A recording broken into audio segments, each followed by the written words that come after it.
한 절씩 교독합니다. 20절입니다. 우리 조상들은 이 산에서 예배하였는데 당신들의 말은 예배할 곳이 예루살렘에 있다 하더이다.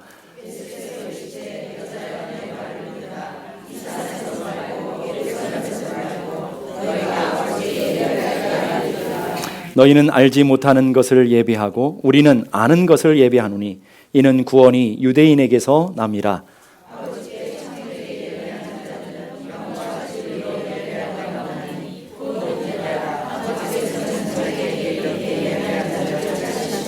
다 같이 하나님은 영이시니 예배하는 자가 영과 진리로 예배할지니라. 아멘. 어떤 목사님이 고생 끝에 아주 예쁜 예배당을 잘 지었어요. 예배당을 잘 완성하고 나니까 어디서 전화가 하나 왔는데 청와대라는 거예요. 청와대에서 목사님께서 교회를 예쁘게 친 걸 보고 대통령이 만나기를 원합니다.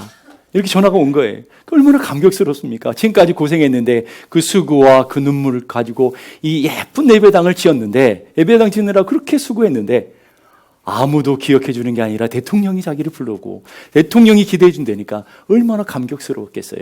그래서 제가 언제 들어가면 됩니까?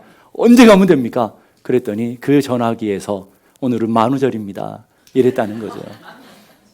여러분, 여기서 끝난 게 아니고 그 목사님이 그 전화기에 들러오는 얘기를 듣고 회개하면서 또 마음에 하나님 앞에 이런 생각을 했대요.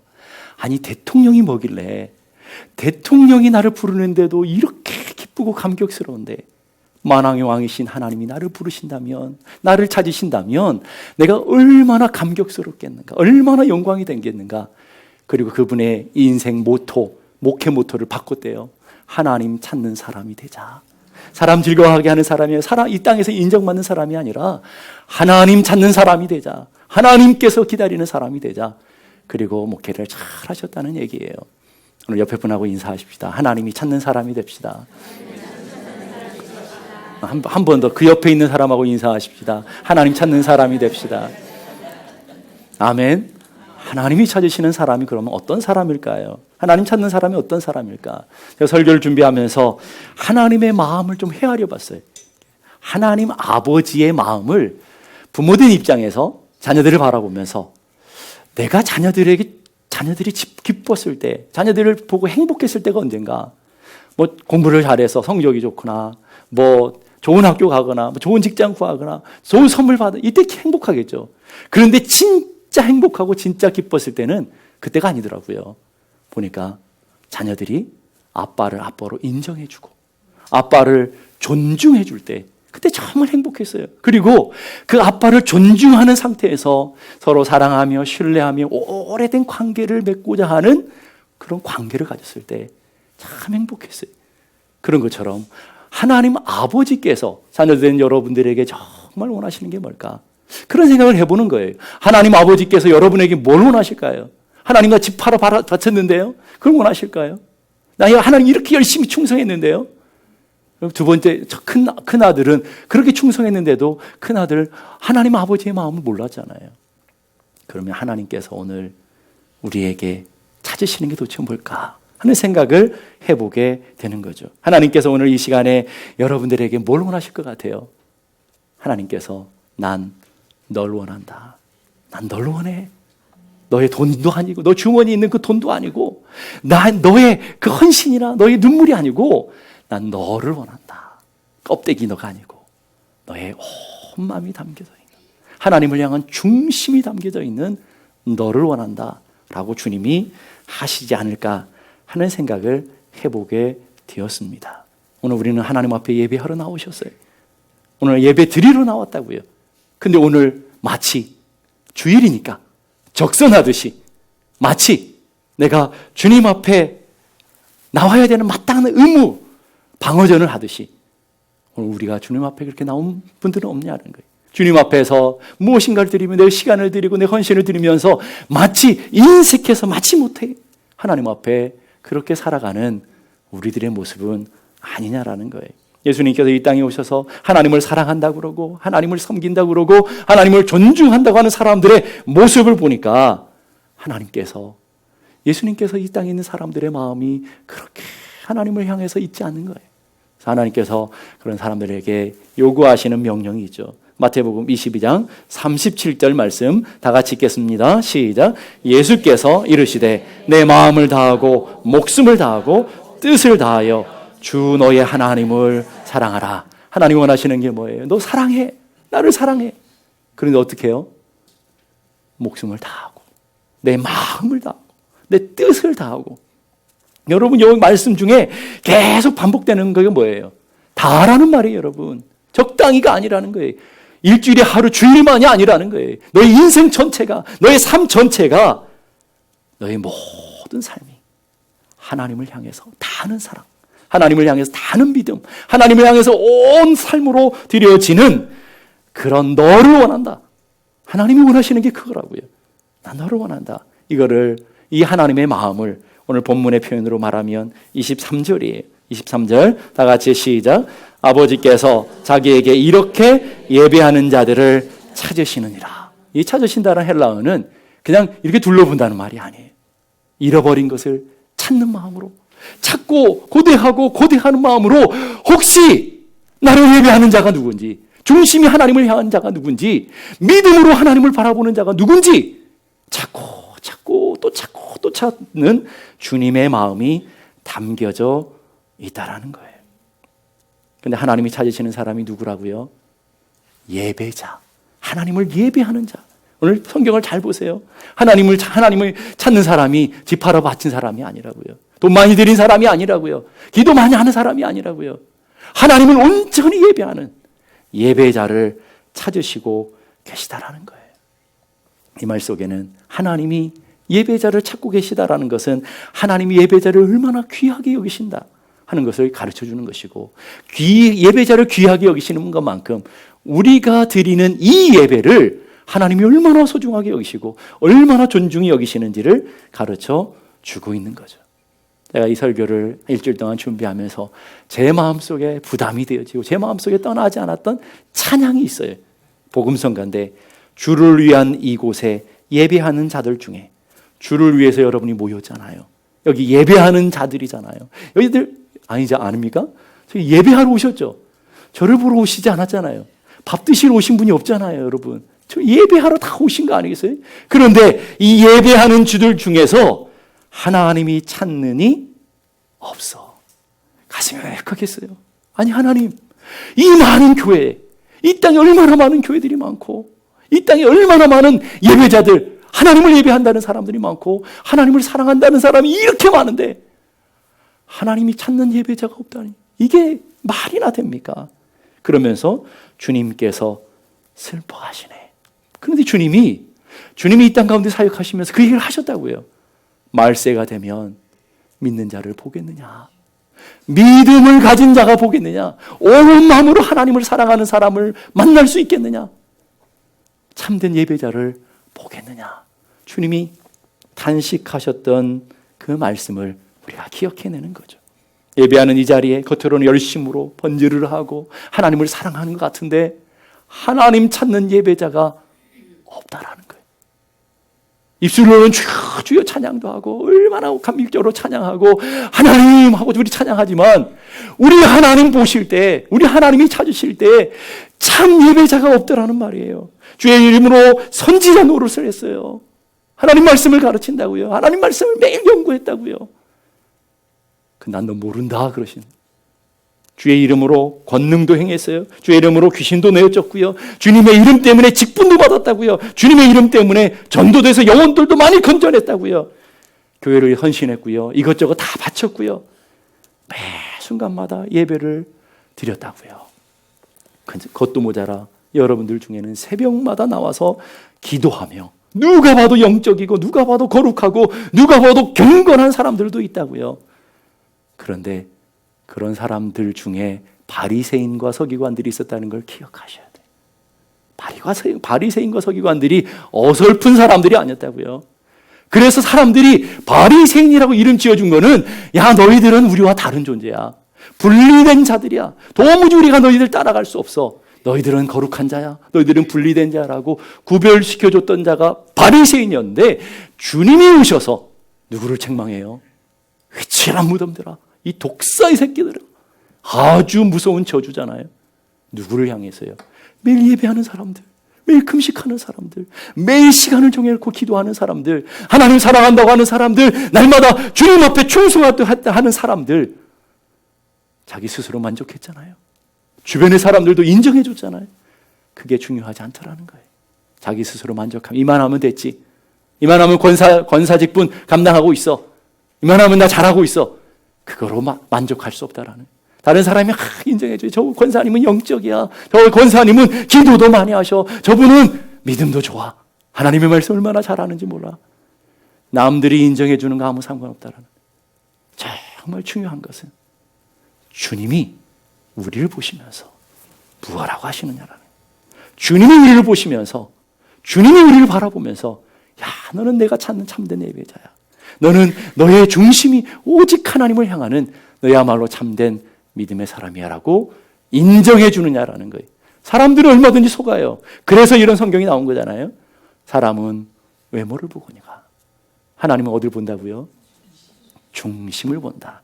이 말 얼마나 무서운 말씀인지 몰라요. 이 말씀 속에는 너희들 껍데기 가지고 절대 안 속아. 너희들 형식 가지고 별로 안 속아. 너희가 갖고 있는 이 껍데기의 외형 가지고 난 절대 안 속는다. 내가 보는 것은 너희의 중심이야. 내가 보는 것은 너의 마음이야. 내가 오늘도 풀꽃 같은 눈으로 너의 마음을 헤아리고 있다. 내가 오늘도 네가 이 예배하는 동기를 보고 있고, 오늘 예배하는 너의 중심을 보고 있고, 오늘 예배 가운데 있는 너의 마음을 감찰하고 있다. 주님이 말씀하시는 거예요. 그래서 주님이 오늘 우리들에게 나를 존중하는 사람, 나를 귀중히 여기는 사람, 그 사람 내가 존중해주고 나를 멸시하는 자들에게는 내가 경멸하겠다. 하나님 원하시는 게 뭘까요? 여러분, 존중하는 자들에게 존중하시더라는 거죠. 오늘 우리의 마음속에 여기에는 두 종류의 사람이 있다라는 거예요. 어떤 상황, 어떤 속에서도 하나님을 존중하며 하나님을 귀하게 여겨드리며 하나님을 하나님 되게 인정해드리며 살아가는 사람이 있는가 하면, 중심에 겉으로는 하나님을 예배하는 것 같고 몇십 년 예수 믿은 것 같고 하나님 앞에 충성하는 것 같고 직분도 가졌는데 하나님 보시기에 하나님을 멸시하고 하나님을 무시하고 하나님 없는 것처럼 살아가는 사람들도 있다라는 거예요. 중심에. 그래서 예수님이 이 땅에 있는 충성되다고 하는 그 바리새인들과 수많은 사람을 보면서 주님이 이렇게 말씀하시는 거예요. 마태복음 15장 8절 9절 다 같이 시작. 이 백성이 입술로는 나를 공경하되 마음은 내게서 멀도다. 사람이 계명으로 교훈을 삼아 가르치니 나를 헛되이 경배하는도다. 입술로 주여 주여 하는 거예요. 입술로 찬양해요. 그런데 주님은 마음이 없대요. 마음을 볼 수가 없대요. 너희들이 나를 향할 마음을 볼 수가 없대요. 나를 존중히 여기는 마음을 볼 수가 없대요. 그러면서 우리 하는 모든 행위가 헛되다. 너희들이 하는 예배가 헛된 경배고 너희들이 드려지는 하나님 앞에 하는 헌신이라고 하는 것들이 다 헛되이 하는 것이구나. 주님께서 말씀하고 계시더라는 거예요. 그래서 로마에서 보면 하나님의 가슴 아픈 탄식이 이렇게 나와요. 하나님을 찾는 의인이 없나니 하나도 없다. 믿음을 가진 사람이 없대요. 참된 예배자가 없대요. 그래서 깨닫는 자도 없고 하나님을 찾는 자도 없고 다 치우쳐 함께 무익하게 되며 하나님을 예배하고 그 목구멍에는 열린 무덤이 되어져서 그 혈에는 속임과 입술에는 독사의 독이 있다. 이 독사의 독. 예배하고 나가서 사람들을 핥히고 사람들을 죽이는 독사의 독이 있다. 그 입에는 저주와 악독이 있고 그 발은 피 흘리는 데 빠르고 파멸과 고생이 그 길에 있어 평강을 알지 못한다. 주님의 탄식이라고. 주님의 탄식. 이런 일들이 왜 일어났을까요? 결론적으로 그 다음에 로마서 3장 18절에 보니까 이렇게 말씀하는 거예요. 그들의 눈앞에 하나님 두려움이 없느니라.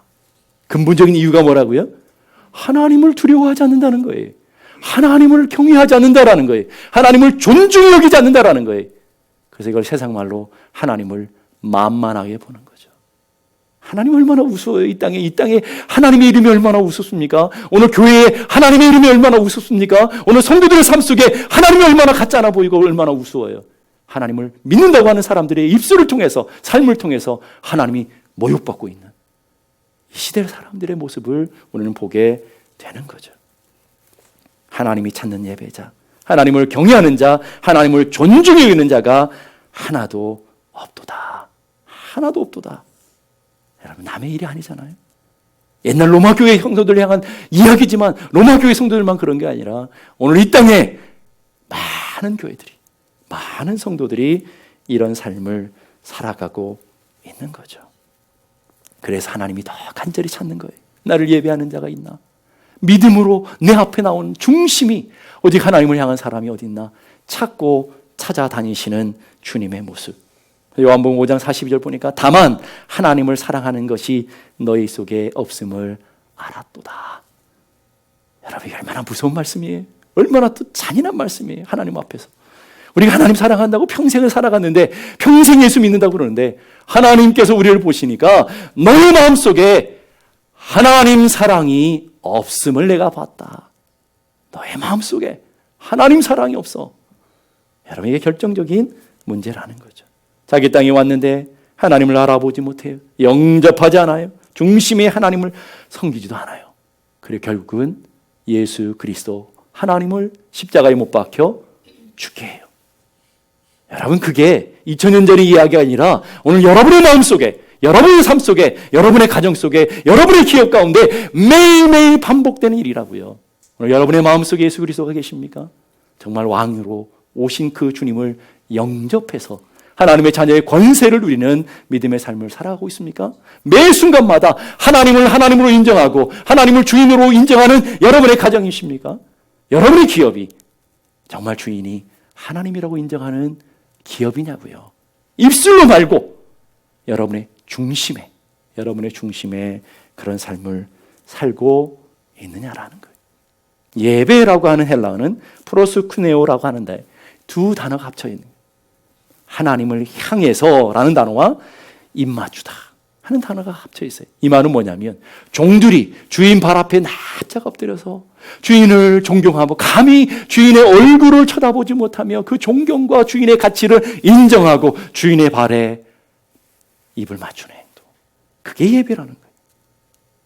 월십이라고 하는 영어 단어도 원래 고대어에는 두 단어가 합쳐져 있는 거예요. 두 단어는 가치라는 단어와 신분이라는 단어가 합쳐져 있는 거예요. 하나님 되심을 인정하고 그분의 가치를 인정해서 그분 앞에 엎드려 그분을 높여드리고 그분의 가치를 인정하며 마음으로 받아들이는 상태. 이걸 예배라고 하는 거예요, 여러분. 예배는 다른 게 아니라고요. 오늘 여러분의 삶에 하나님을 인정하고 있으면 여러분의 삶이 예배라고요. 오늘 여러분의 매 순간마다 하나님 앞에 가치 매김이 몇 번째냐라는 거예요. 여러분, 몇 번째예요? 오늘 여러분의 삶의 우선순위, 여러분의 삶의 중요한 것이 무엇이냐라는 거예요. 하나님이 내 인생의 최고입니다. 하나님이 내 인생의 최우선입니다. 하나님이 내 인생의 가장 중요합니다. 라고 내 인생의 자리매김하는 것, 그게 뭐라고요? 예배라는 거예요. 그러니까 예배는 여러분의 중심이 바뀌어야 되고 예배는 여러분의 삶의 가치관이 전환되어야만 드려질 수 있는 게 예배예요. 그래서 하나님의 자녀된 사람들, 하나님 앞에 새로운 피조물이 된 사람들만이 부를 수 있는 새 노래, 부를 수 있는 하나님 앞에 올려드리는 경배, 그게 곧 예배라는 것을 기억하셔야 돼요. 데이비스 리빙스턴이라고 하는 선교사가 이런 얘기를 했어요. 나는 이미 소유하고 있거나 앞으로 소유할 것들 중에서 이미 가진 게 있어요. 그리고 앞으로 가질 많은 것들이 있잖아요. 그런 가진 것들 중에서 하나님 나라와 연관되지 않는 것들, 다르게 말하면 하나님과 연관되지 않는 것들은 아무 가치도 두지 않을 것이다. 아무리 명품도, 아무리 귀한 돈이라 할지라도, 아무리 귀한 직장이라 할지라도 하나님과 연관되지 않으면 아무 가치 없는 걸로, 사도 바울의 표현으로 말하면 배설물처럼 여길 거다. 여러분은 어때요? 여러분은 어떠시냐라는. 오늘 하나님은 그런 예배자를 찾고 계신다라는 거예요. 중심에 하나님을 하나님으로 인정하고 중심에 하나님의 가치를 알아서 그 가치를 내 삶에 올려드리는 그 참된 예배자를 원하시는 거예요. 세상에는 남자들이 많죠. 그래서 남자들이 셌다고 그러잖아요. 남자들이 많아요. 또 남자만 많은 게 아니라 여자들도 많아요. 여자들도 셌어요. 그래서 35억의 인구의 남자와 35억 인구의 여자들이 더불어 살아가는 거 아니에요? 그러면 여자분들이요, 오늘 여러분의 남편에게 여러분은 몇 번째가 되길 원해요? 35억의 여자들 중에 2등쯤 되면 괜찮겠어요? 좋으신가 보죠? 네? 2등쯤 되면 대단한 거 아닙니까? 35억을 한 줄을 세웠는데 내 남편이 나를 2등쯤으로 생각하는, 얼마나 괜찮은 거예요. 그리고 그 1등 자리를 옆집 아줌마에게 양보해도 괜찮겠어요? 여러분, 절대 못할 일 아니겠습니까, 여러분? 그럼 남자분들에게 물어보겠습니다. 수많은 사람들이 있는데 여러분의 아내에게 여러분은 몇 등쯤 되면 좋겠어요? 35억 인구 중에 2등 괜찮겠어요? 그리고 그 1등 자리를 옆집 아저씨에게 좀 양보해도 괜찮겠냐고요. 절대 못한다고 그러지 않겠어요? 그러면 오늘 여러분의 인생 가운데 하나님은 몇 번째냐라는 거예요. 여러분의 하나님의 가치는 얼마쯤 되시느냐 하는 거예요. 2등도 내 인생에 처음 받아본 성적이라고 감동하시나요? 예? 내 인생에 2등을 해본 적이 없는데 내 아내에게는 2등이야, 내 남편에게 2등이야, 막 감격하고 즐거워해야 될 일인가요? 그건 아니잖아요, 여러분. 60이 넘으면 남자들에게 가장 중요한 순서가 있대요. 남자들에게 1등은 건강이래요. 그리고 두 번째가 아내고요. 세 번째가 재산, 취미, 친구, 이런 순으로 간대요. 이건 제 얘기가 아니에요. 제가 어디서 봤어요. 그런데 여자분들은 어떨까요? 여자분들이 중요한 순서가 또 있대요. 여자분들은 1등이 재산이래요. 그리고 2등은 그 재산을 갖고 놀러 다니는 친구가 2등이래요. 세 번째는 건강, 네 번째는 애견, 다섯 번째는 남편. 남편이 애견 다음이에요. 예, 웃는 분은 동의하실 거예요. 남편의 위치가 어떠라고요? 애견 다음이라고요. 예? 근데 그럼 감사한 줄 아셔야 된다니까. 아예 내 인생의 바운드에 없는 사람들이 있어요. 존재하는지 안 존재하는지, 먹었는지 안 먹었는지 전혀 상관없이 내 인생 내가 살아가는 사람들도 많다니까요. 그냥 애견 다음이면 만족하신 줄 알아요. 여러분, 오늘 여러분의 인생 가운데 하나님은 안 계신 분도 많다니까요. 애견 다음 정도가 아니라 여러분의 인생 다음에 인생의 순서 중에 하나님은 저 끝에 있어요. 그래서 하나님 얼마나 쉬워요. 그래서 하나님 앞에 예배 드리는 것도 물질하고 금방 바꿔요. 하나님 앞에 예배 드리는 그 여행하고도 금방 바꿔요. 다 바꿀 수 있는 얼마나 싸구려인 하나님이시냐고요. 이게 오늘 우리 하나님이잖아요. 한국에 갔더니 어떤 아이가 자기는 다음 생에 태어나면 개로 태어나고 싶대. 왜 그런가 했더니 개가 상팔자라는 거예요. 개는 뭐라고 하지도 않고 완전히 개가 상전이라는 거예요. 상전. 여러분 보세요. 요즘 이 땅에 최고 상전은 개예요. 개. 그래서 개가 상전인 세상을 개판이라고 하는 거예요. 여러분, 이게 개판이잖아요. 이 세상이. 사람이 존중돼야 되는데 만나면 좋은 친구가 아니고 만나면 개 이야기들밖에 안 해요. 다 개 이야기들밖에 안 해요. 우리처럼 개 안 키우는 사람은 뭐라고 할지 모르겠어요. 다 개판이에요, 여러분. 여러분, 그런 세상 속에 하나님은 여러분의 삶의 중심이 얼만큼 가 있느냐라는 거예요. 개 다음에라도 가 있느냐 하는 거예요. 하나님이 여러분의 인생에 몇 번째인가요? 오늘 하나님은 난 너를 원한다.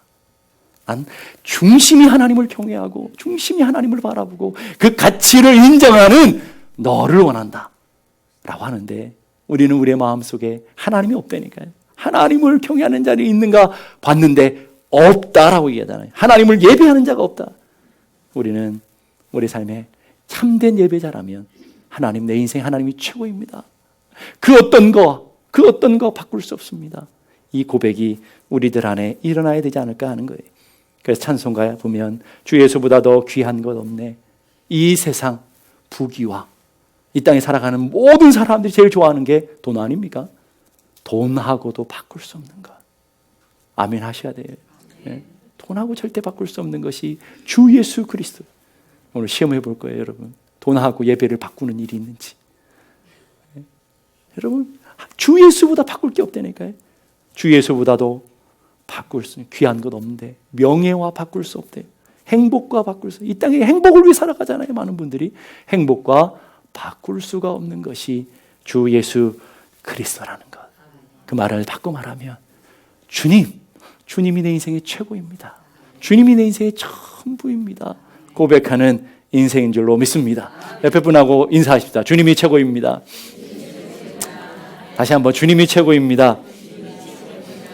오늘도 우리 가운데 찾으시는 그 예배자 누구입니까? 역대하 16장 9절의 말씀 다 같이 시작. 여호와의 눈은 온 땅을 두루 감찰하사 전심으로 자기에게 향하는 자들을 위하여 능력을 베푸시나니. 하나님이 찾으시는 사람 어떤 사람이라고요? 전심으로 하나님을 향한 사람.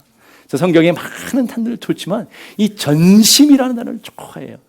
요즘 메이저리그의 유현진 공을 던지 요즘 핫하잖아요. 그잖아요. 근데 그 공을 던질 때 여러분 어떻게 던지는 아세요? 공을요 전심전력해서 던져요. 전심전력 던졌는데도 홈런을 맞아요.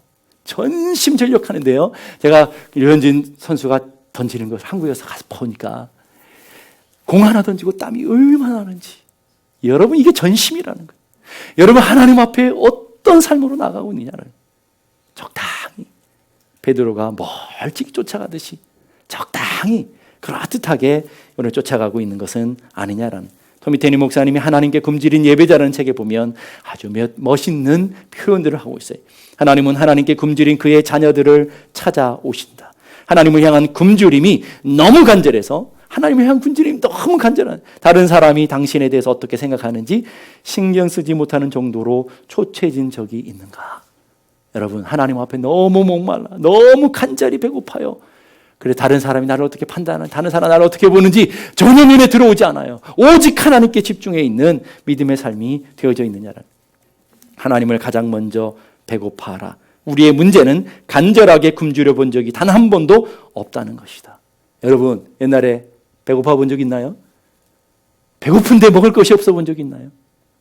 정말 그게 얼마나 비참한 줄 아세요? 배는 쫄쫄거려서 하루 종일 골았는데 먹을 게 없어요 집에. 그게 얼마나 비참한 거예요 여러분. 그런 심정으로 하나님 앞에 나간다는 거죠. 가장 먼저 가장 간절하게 배고파야 된다. 하나님께 굶주린 예배자는 오직 하나님만을 원한다. 다른 무엇도 그들을 만족시켜 줄 수 없다. 그래서 테니 목사님이 우리의 인생의 4가지 목마름. 첫째는 하나님의 임재에 대한 목마름. 사랑하면 어때요? 같이 있고 싶죠. 사랑을 안 해보셨으니까 잘 모르시는가 본데 사랑하면 같이 있고 싶어요. 정상적인 반응이에요. 그걸 다른 말로 임재라고 하는 거예요. 하나님이 너무 좋아. 하나님이 너무너무 사랑스러워요. 하나님을 향한 너무 마음 중심이 있으니까 그 하나님과 늘 함께 있고 싶은 거예요. 그런 갈망이 있는가? 두 번째, 하나님의 사랑에 대한 굶주림. 세상의 쾌락이 아니에요. 세상의 즐거움이 아니에요. 주님이 주시는 그 사랑으로 만족해지는 그 만족함들이 있는가? 세 번째는 하나님의 영광에 대한 굶주림. 세상의 성공에 대한 영광이 아니라 세상의 것들의 자랑의 영광이 아니라 하나님의 영광에 대한 굶주림. 마지막으로 하나님 부흥에 대한 굶주림. 사업 성공하는 것이 아니에요. 하나님 부흥. 하나님의 거룩한 영광들이 드러나는 삶을 위해서 목마름이 있는가? 돼지 쥐염 열매 같은 썩은 양식으로 배불린 자들이 아니라 영생하도록 있는 참된 양식에 배고파야 된다라는 거예요. 썩은 세상의 성공과 행복의 꾸정물, 썩어서 시체 같은 그것을 추구하는 까마귀 같은 인생이 아니라 주님 안에 있는 영생의 샘물에 목말라하는 그런 삶을 살아야 되더라는 거예요. 세상의 쾌락과 안락에 목마른 자들이 아니라 성령의 충만함을 갈망하며 성령의 주시는 은혜를 소망하며 그 은혜를 갈망하는 그 목마름 예배자들을 주님이 찾고 계시더라는 거예요. 하나님이 찾는 예배자는 주님의 은혜에 목마른 자들이죠.